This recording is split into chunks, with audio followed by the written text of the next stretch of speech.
Здравейте, приятели! Днес ще месим мекици. Бързи, лесни и много вкусни.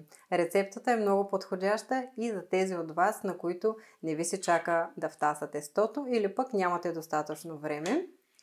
Ще замеся тестото с сода и така за около 30-40 минути ще имаме готови мекици. Да започваме!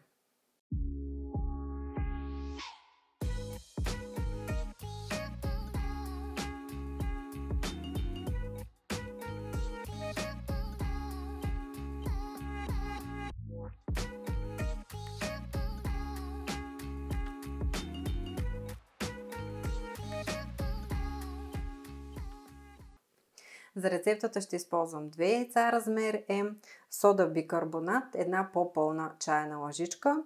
Ако използвате кухненска везна, това е 8 грама. Също така 8 грама сол. Една равна чайна лъжица е това. 500 грама кисело мляко и брашно. Тук съм се приготвила и олио, но то няма да ми е нужно, няма да го слагам в самото тесто. След като го умеся, ще намажа купата и тестото. Сега започвам, като разбивам двете яйца. Хубаво е те да бъдат с тайна температура. Добре. Както яйцата, така и млякото. Хубаво да бъдат с тайна температура.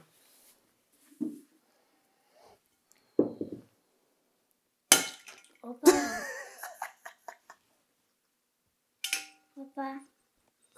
Оле, майко мила. Разбиваме яйцата.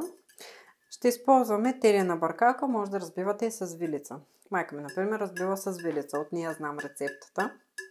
Давай, бъркай така. Така ли разбъркваш? Да. Докато има разбива яйцата, аз ще смеся содата при киселото мляко. Аз. Ти нали разбиваш? Опа! Добре, давай.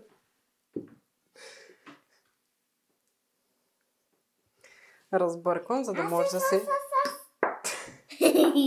Добре. Сама самичка ще го правя. Добре.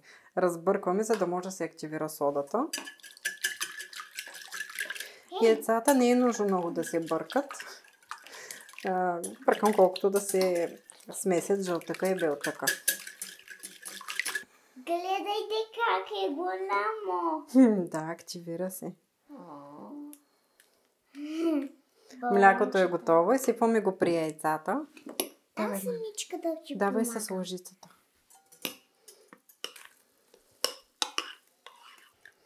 Разбъркваме до хомогенна смес. Виж как си, чуй как си пука. Да. Хубаво е да се бърка. Да. Киселото мляко ми е с 3,5% масленост. Но по принцип тук киселото мляко всъщност е йогурт и не е толкова гъсто, както хубавото българско кисело мляко. Затова може да вземете 2% масленост. Ако пък имате по-гъсто мляко, може с съвсем малко вода да го разбиете. Сега започвам да добавям от брашното. Предварително съм го пресяла.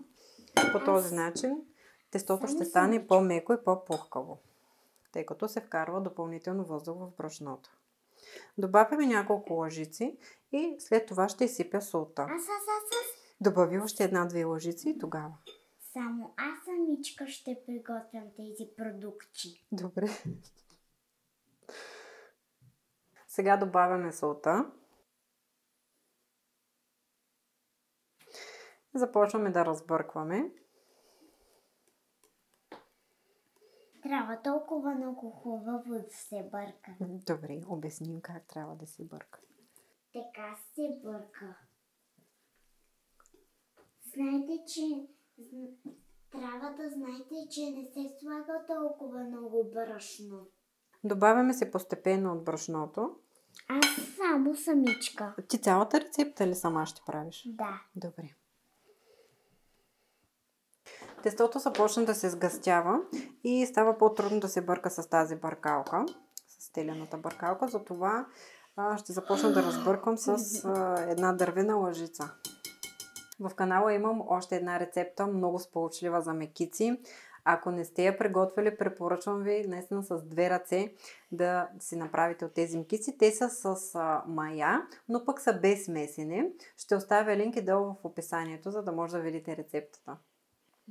Добавям брашно, докато тестото започне да се отделя от стените на купата. Ето вижте как се оформя на топка. Сега поръсвам брашно на плота, тъй като тестото все още е доста лепкаво. И продължавам да домесвам с ръце. Това за мен е тесто. И сега ще си дам.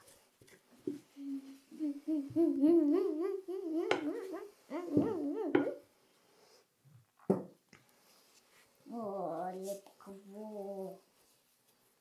Обирам хубаво брашното в тестото от купата, тъй като след като го умеся, ще го сложа тук в купата, за да може да се почини.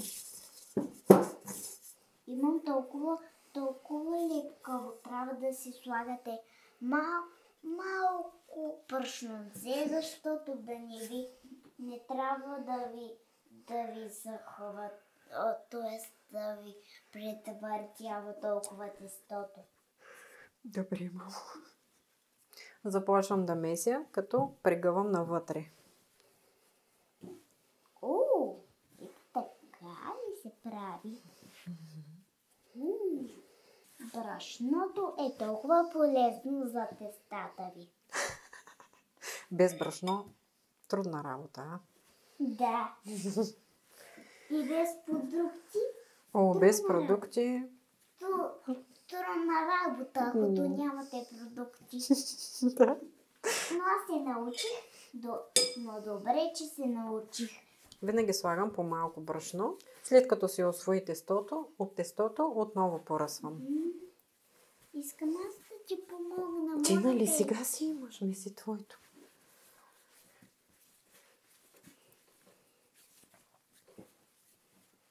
Тестото трябва да се получи много мекичко.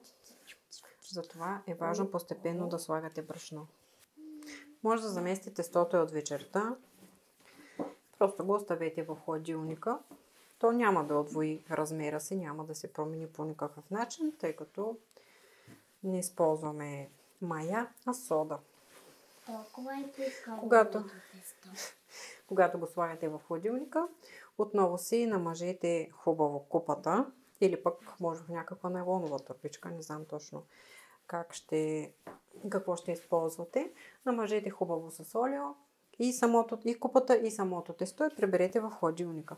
Това тесто също може да се съхранява до ден-два в хладилника, спокойно може да си го оставите.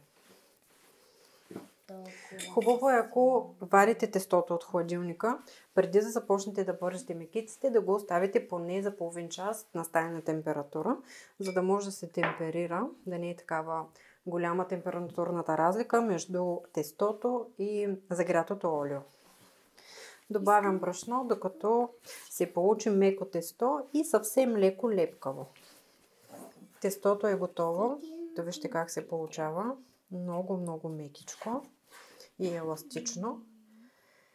Ето вижте до каква степен става лепкаво.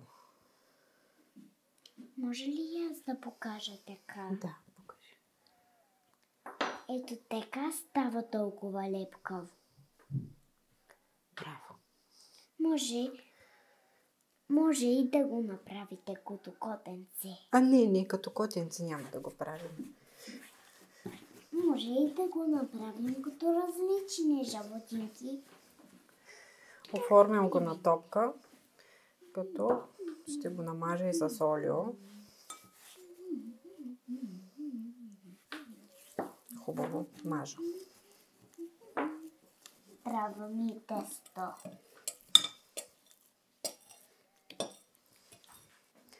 Намазвам си и купата, в която ще оставя тестото с олио. Си я намазвам хубаво. И аз искам. Виж тук как олях с олио. Вау! Който и доема. Слагам тестото в купата и ще го оставя за около 15-20 минути, за да може да се почине. Опа! За тестото използвах около 720-30 грама брашно. Все пак, всяко брашно, всеки тип брашно усвоява течните съставки по различен начин. При вас брашното може да е малко повече или пък по-малко. Просто гледайте да не ви става твърдо тестото и да е съвсем леко лепкаво. Почти 1 час след като замесих тестото, започвам да ги пържа, но нямаше как по-рано. Алекс се събуди и трябваше да отида при него. Сега включвам котлона да загрява. Сложила съм в една малка тенджерка олио. Предпочитам да пържа мекиците в по-малък съд, тъй като се събира и по-малко олио. Трябва да се пържат в маслена баня, т.е. самото тесто да плува в олио. Сега ела тук, защото след малко ще загрее. Олиото не трябва да е много загряло, тъй като ако ви е по-горещо, мекиците ще се изпържват много бързо отвън, дори ще изгарят, а отвътре ще остават сурови. Ако пък олиото ви не е загряло достатъчно, то мекиците ще поемат много от мазнината. Аз включвам котлона на средна степен. Сложила съм си олио в една купичка, тъй като ще си мажа ръцете. Мажа хубаво с олио и взимам от тестото.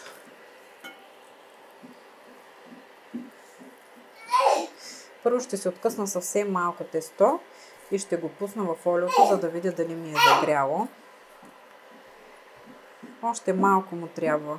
Тестото трябва да изплува на повърхността. Мисля, че олиото вече е достатъчно загряло.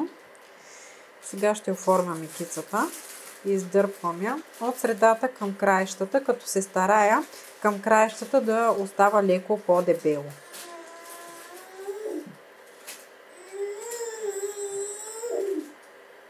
Ето така и пускам.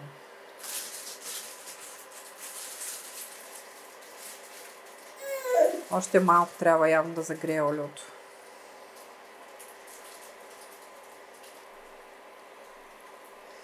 Първата няма да е много сполучлива. Сега ще я побутвам леко, за да може да отива олио и отгоре.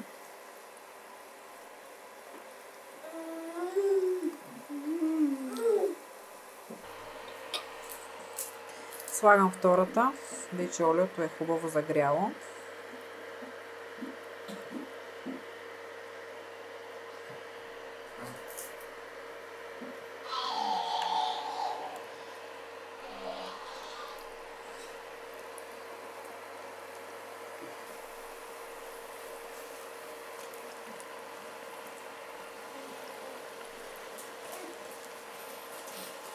Вижте разликата. Тази е втората. Вижте първата, когато не беше добре загряло олиото. Мекиците са готови. Вижте колко меки и пухкави се получиха. Отвън са с леко хрупкава коричка, а вътре са много мекички. Вкусни са. Вече Ема яде втора. Алекс той иска мекица. Благодаря ви, че останахте с нас до края на видеото. Надявам се то да ви е харесало. Ако е така, подкрепете ни като се абонирате за канала. Натиснете и камбанката, за да ви излиза известие, когато кача нова вкусна рецепта. Чао от нас и до скоро! Чао! Аз искам да разплаквам. Добре. Взимам точилката. Точилката ли? За какво ти? Как така с точилка? Това е бъркалка.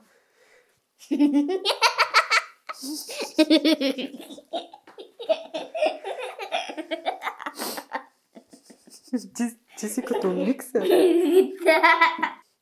Тестото започна да се сгъстява и става по-трудно да се бърка с тази бъркалка. Трябва моето тесто да е ето така, защото е перфектно. Да се намаже хубаво. Мале.